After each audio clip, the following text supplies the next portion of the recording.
Oh, it's another hot one. Oh man. Yeah, Texas heat. Boy, I tell you what, if you want to you want to live the farm life down here in Texas, you gotta have some grit. That's no joke. Alright, so today on Man Time, we're going to be servicing this New Holland round baler. It's going to be the second time it's going to be in use for the 22 season this year. So sit back, grab a frosty beverage. Welcome to Man Time.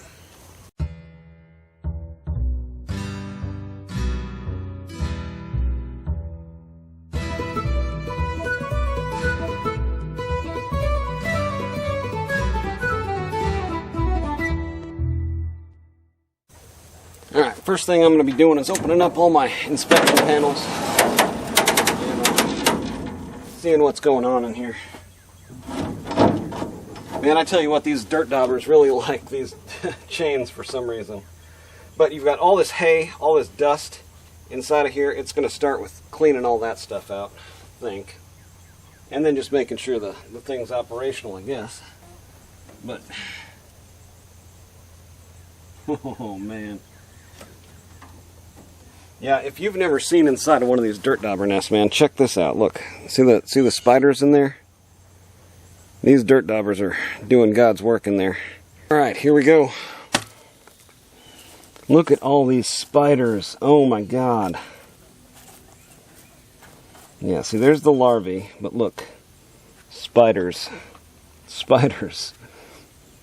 Let's see. Oh, jeez, there's spiders flew way over there. Let's see if we can count how many spiders are in here. There's 1, 2, 3, 4, 5, 6, 7, 8, 9, 10, 11, 12, 13, 14, 15, 16, 17, 18, 19. There's 20, 21, 22. Yeah, about 22 spiders in there. And now it begins, the search for the Zerks. Man, if you're like me, you probably, just like to figure stuff out on your own, and that's how I like to do it too, so we're in the same club. But every now and then it's nice to have a resource to fall back on, like YouTube and maybe some Man Time videos. And, know that you're not the only one struggling along, trying to keep your equipment maintained, and maybe a little bit of a fallback there if you have a question or a problem with your machine, knowing that there's somebody out there probably going through those same problems and maybe even has a solution for you. So if you've got a question or a problem that you're having, I can only speak to stuff that I know about. The 660 baler so far has been really reliable, and I've got a few videos that aren't going to be up in that left-hand corner because I don't, again, know how to do that. But there's some videos out there of me going through and servicing this thing from an unknown piece of equipment to now something at least as field ready. So, but yeah, if you've got specific questions about something, go ahead and ask them down there in the comments. I'll probably get back to you with some sort of answer. Either it'll be I don't know, or it might be the solution you're looking for. Alright, the search for the Zerks. Several, I'm sure, over here beyond those just two. Yeah, you gotta kind of be a detective when you're running equipment like this. It's not something you're going to be doing every day unless you have large acreage, and then you probably have newer equipment that's, they try to computerize everything nowadays, and not something I really like. Is this supposed to roll? Yeah, okay. It looks alright. So yeah, we're looking for Zerks. You may be asking yourself, why is maintenance so important? Can't I just turn the thing on and run it? I only ran so many bales. Well, look at here.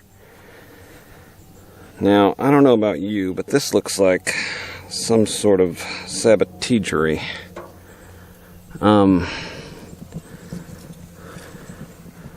Yeah, I don't know. That looks like a clean cut. Let's see if we can see that. It looks like a knife cut, is what it looks like. So, somebody maybe got in here and got a little zealous of what was happening with my operation. Now over here, we've got a bunch of wire loomed up, and then actually down there, you can see the string. That string is undone from the knife at the bottom. So, we are restringing this. And I think we're ready now. I think I got all the zerks. We can do a functional test on it also.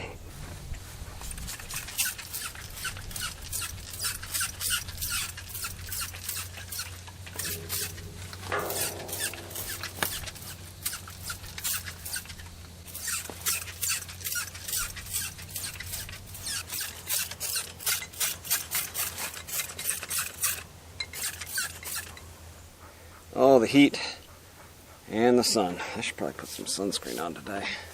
I mean, is it just me whose mind immediately goes to like saboteur when I'm looking at this? Alright, so this isn't, it's pulling out of here. It's pulling out of the two end ones here. Okay, so this is fine. Oh, nice wasp nest right up in my gills.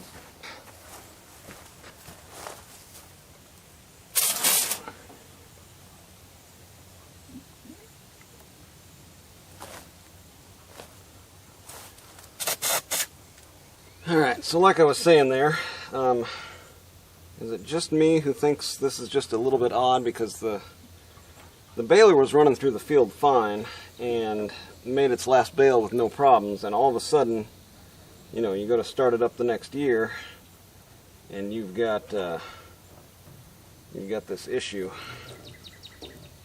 Anywho, alright, so I'm going to tie a knot in that and then pull it through and then re-knot it. But I'll show you the process to like manually trip it and start making a bale, and we can test everything. And then what you want to do there is, after those knives have released, you'll stop it and then tie off the string. We'll go through it. Yeah, I had some people concerned, you know, about this hydraulic cylinder rebuild, like, well, trolls, really. Like, you don't know what the hell you're doing. Let's see if it works.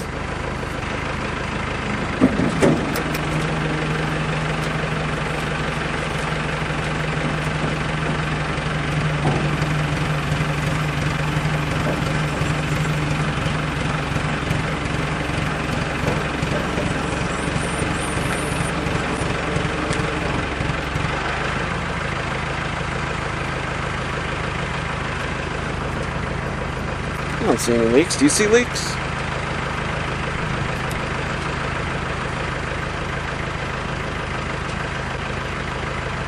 Well, while we're in here, I do actually want to try to get some of this hay out of there.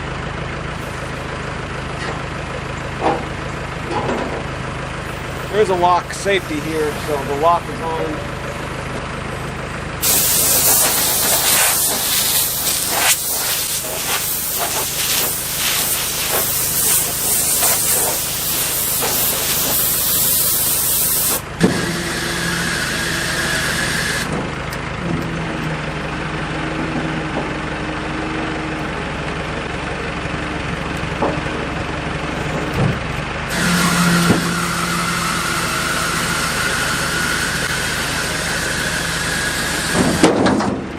Turn the thing on, see if everything's working the way it's supposed to.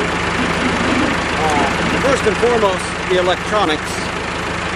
So I've got the electronics plugged in, turned on. Oh, I've got to turn it on the tractor. Okay, and now we'll start running it, and then we will manually engage to like start making a bale process.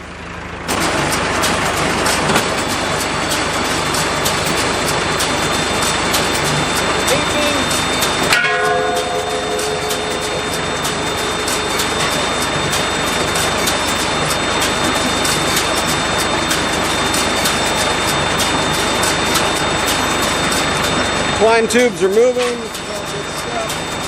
Take a look.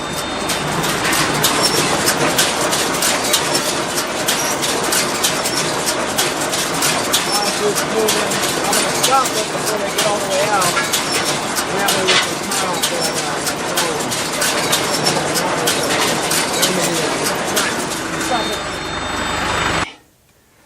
See, so we've caught it. I don't know if you can see in here real well, but we've caught it just before that knife goes to closing right up in here. So what I'm going to do is take the twine and pull it taut.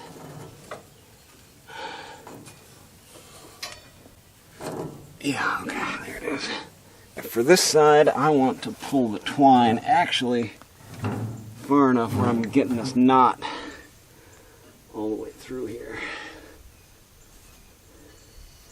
Just it amazes me though. I had zero problems running this through the field, and now, like, I go to start it up for the next season and have a cut line.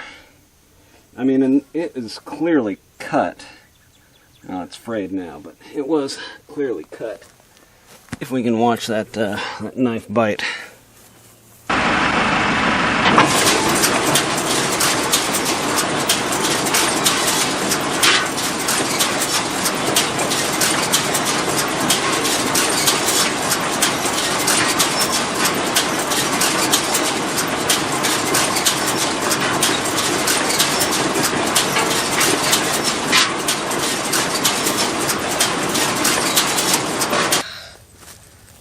Well, all that hard work is starting to pay off here. We've got about 100 square bales, a few round bales. It just got too hot in the afternoon. I started, thinking about all those square balers like catching fire, and 100 plus degrees, dry, all that hay dust like frothing off of the thing. I was like, oh man. And then the tractor's overheating, like everything just told me to stop. So that's what happened. It's good to listen to that internal kind of like, gotta think about what you're doing here, buddy. But this is what it's all about. Getting out in it, being out in it, waking up before dawn, knowing you've got a list of things to do, and finishing up. I've got some help coming over for the square bales. I've got a good customer there, like I was talking about. Round bales are sold. When the temperatures get over 100 for multiple days in a row in the summertime in Texas, people start kind of panicking. So I've had people call me, asking me, save me some bales, save me some bales. Well, there isn't anything to save. The ground is dry. The hay was pretty thin, and that's just what happens when you get over 100 degrees for weeks at a time. I got rain in between there, but not enough to really get it nice and thick. Of course, with the fertilizer, it is what it is. Anyways, that's going to do it for today on Man Time, guys. Get out there, have you some man time, too.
Thank you.